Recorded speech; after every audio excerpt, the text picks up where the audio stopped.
Mirror, mirror on the wall, who is the fairest of them all? I'm sure you've heard this line before, haven't you? Well, it's from the famous fairy tale Snow White and the Seven Dwarfs. Speaking of mirrors, it brings me to this interesting yet very different poem, Mirror by Sylvia Plath. And the mirror I am referring to is way different to the one that is in Snow White and her Seven Dwarfs. Well, you might be wondering why I'm saying this is a different one. And to tell you the truth, it gives us the point of view of an actual mirror back in the 1960s. Now, this was a time when the meaning of women's reflections was rapidly changing. This poem makes the mirror come alive, swallowing the reader into its clear pool. Sounds descriptive and fascinating, right? But before we dive deeper into the poem, let us get to know a little about our poetess, Sylvia Plath. Born on the 27th of October 1932 in Boston, Massachusetts, USA, Sylvia Plath was one of the most dynamic and admired poets of the 20th century. She was a gifted student who had published stories and poetry in national magazines when she was still in her teens.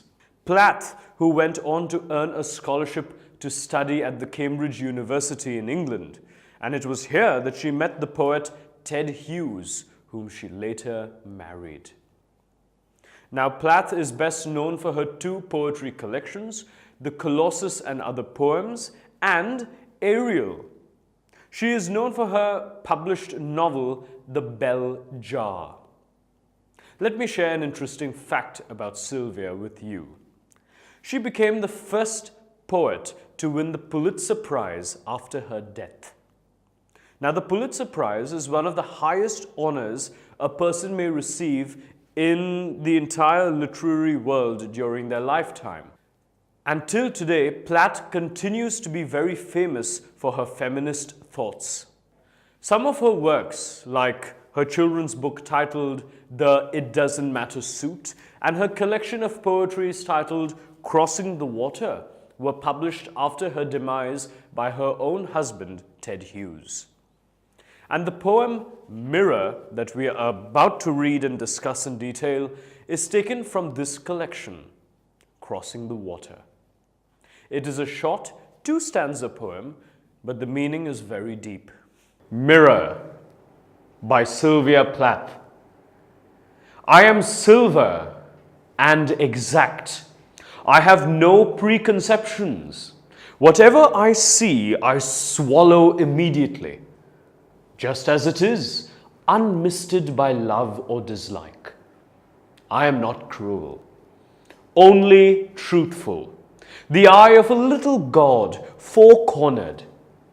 Most of the time I meditate on the opposite wall. It is pink with speckles. I have looked at it so long, but I think it is a part of my heart. But it flickers.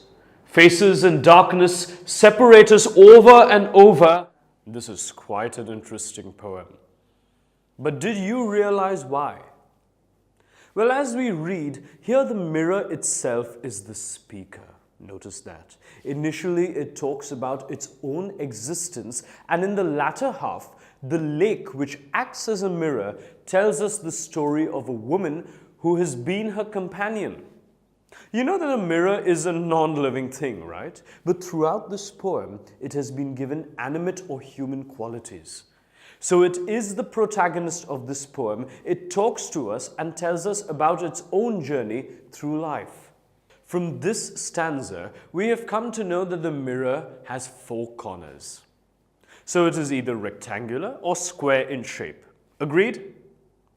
And the mirror is telling us that it is nothing but honest, as it reflects exactly what it sees and does not lie. Also, we can say that the mirror is probably put up in someone's bedroom or bathroom. And the mirror is placed on a wall that faces another wall, which is pink in color, and it has some spots. We also read about the mention of a lot of faces and darkness in the room. The mirror meditates on this opposite wall when they are not separated by faces and the darkness does not prevail. Tutormate. For more amazing video lectures, download the free app on the Apple App Store or the Google Play Store.